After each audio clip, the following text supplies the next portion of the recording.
the classroom with the head coach at Loyola, Allison Guth. You ready to roll? I'm ready. Let's do it. Okay, show us what you got. Okay, so we're running a little bit of an old school advanced Wahlberg dribble drive that we don't like calling dribble drive because we think activity without production off the bounce is not what we want. So we've leveled and tiered it up to some of the Bruno concepts at DePaul with their motion and having more passing opportunities, but it revolves around 4 out, 1 in, but really utilizing our 4 women in some tee-up positions and more pinch post areas, which you're seeing both the WNBA and NBA use a little bit more often. So we'd like to initiate our offense. Last year, we did a lot of early entries with some Carolina stuff that was getting touches across the nail more often to be a blender for our initial offense.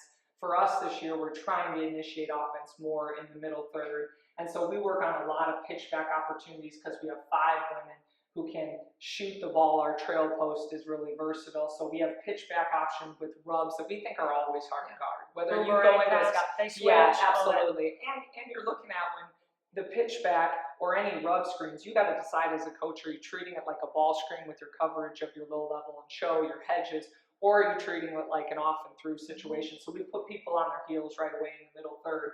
When we work to get downhill, we're wanting that kid to have a mentality that she's getting to the rack zone. And the rack zone is anything right by that hoop that we're looking for. Every player for Loyola women's basketball is a shooter when she catches it. So Debbie, you would like that. Shoot till your arms fall off. But our focus is that we have a rack zone mentality. If we can be the best team in the A10 getting a paint touch, and we're talking both off the bounce but off of a post feed, that's what we're wanting to do.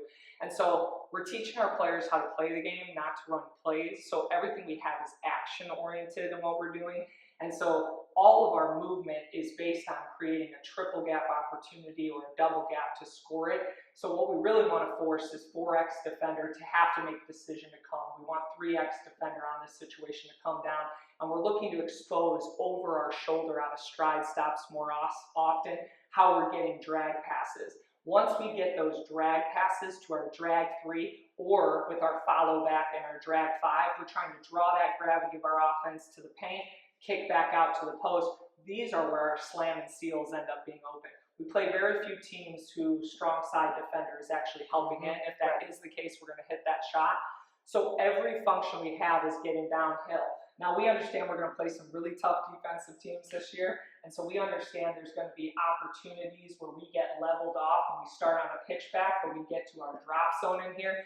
Now we're working in that drop zone to be really intelligent, whether we get kick-up opportunities, backdoor opportunities, tee-up opportunities, and play through our tee-up in some of these series and come across the floor. We take a little bit of Calipari's, what he did with the dribble drive at Memphis, and go ball screen opportunities off of it, but it's more the way we pass the ball and skip pass. Like, because Vance Wahlberg's original idea was this, it was called ASA, attack, attack, skip, attack. Our team has yet to master the skip pass in which we get, but we're getting more touches off of this. We're coupling this with what kind of the Milwaukee Bucks run with the Denver Nuggets, a 5 out this year. That's really exposing people off of stagger, pin down flares, and we're trying to combo off-ball screens with ball screens that make it hard to scout. Literally in the classroom with the professor, Allison Guth. If you were hashtagging this segment, there's 100 hashtags, so just follow that. Awesome. Thank you. Thank you.